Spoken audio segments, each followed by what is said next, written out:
अगर योजना स्पेसिफिक अगर आपको बात करनी है तो केंद्र सरकार की 4 बड़ी योजनाएं चल रही हैं अभी जमीन पर।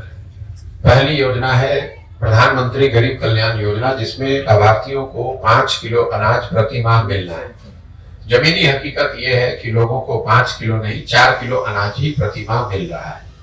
ऐसा इसलिए है कि प्रखंड के स्तर पर जो अनाज आता है प्रधानमंत्री गरीब कल्याण योजना में, उसमें करीब करीब 20% की चोरी होती है।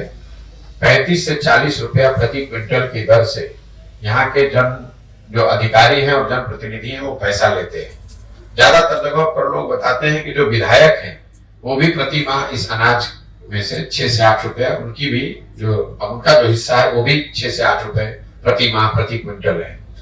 इस चोरी की वजह से 35 से 40 रुपए प्रति क्विंटल का जो चोरी हो रहा है, उसी की वजह से लाभार्थियों को 5 किलो नहीं 4 किलो अनाज ही बिहार में मिल रहा है। दूसरी जो केंद्र सरकार की बड़ी योजना है वो है आवास योजना, प्रधानमंत्री आवास योजना, जिसको गांव देहात में लोग इंदिरा आवास योजना के नाम से जानते हैं।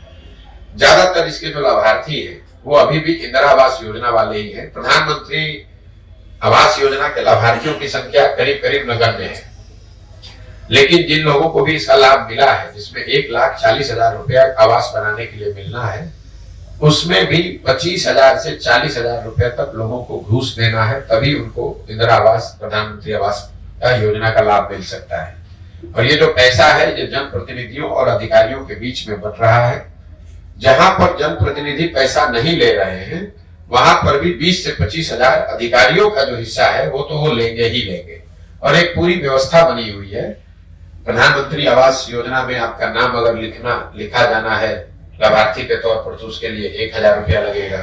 अगर घर का फोटो लेकर भेजेगा उसके लिए 2,000 रुपया लगेगा। पहली किस्त जारी होगी तो उसमें 10,000 रुपया लगेगा। एक व्यवस्था बनी हुई है। तीसरी केंद्र सरकार की बड़ी योजना है स्वच्छ भारत अभियान की, जिसमें लाभार्थियों को 12,000 रुपया शौचालय बनाने के लिए मिला है। 2-3 बरस पहले बिहार के ज्यादातर पंचायतों को ओडीएफ घोषित कर दिया गया। जो जनप्रतिनिधि हैं और अधिकारी हैं उन्होंने लिखकर सर्टिफाई किया कि बिहार में ज्यादातर पंचायत ओडीएफ हो गए। सच्चाई जमीनी हकीकत यह है कि शायद ही कोई ऐसा गांव है जहां खुले में शौच आज भी जीवन की सच्चाई नहीं है। ऐसा इसलिए है कि शौचालय की इस योजना में 2,000 रुपए प्रति शौचालय अधिकारियों ने पैसा लिया और लाभार्थियों को जो पैसा जारी किया गया 10,000 रुपया, वो भी एक ही शौचालय के साथ की फोटो खिंचाकर 4 लाभार्थी 5 लाभार्थियों को जारी कर दिया गया। किसी ने इसकी चिंता नहीं की कि एक्चुअली में शौचालय बने कि नहीं, उसका उपयोग हो रहा है कि नहीं। तो ये पूरा ओडीएफ जो है वो कम से कम बिहार में जितने 12 जिलों में मैं गया हूँ कंप्लीटली फार्स है। चौथा एक जो केंद्र सरकार की बड़ी योजना है वो मनरेगा है।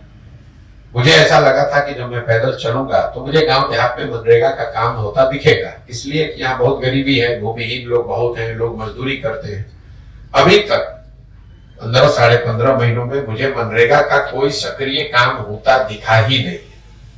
लोग जरूर ये बताते हैं कि भैया ये मिट्टी भरा गया है मनरेगा में, या ये वृक्ष लगाया गया है मनरेगा में, या पंचायत भवन या आंगनबाड़ी का जो केंद्र है उसको मनरेगा के मजदूरों की मदद से बनाया गया है, लेकिन मनरेगा का कोई सक्रिय काम होता मुझे अभी नहीं दिखा है।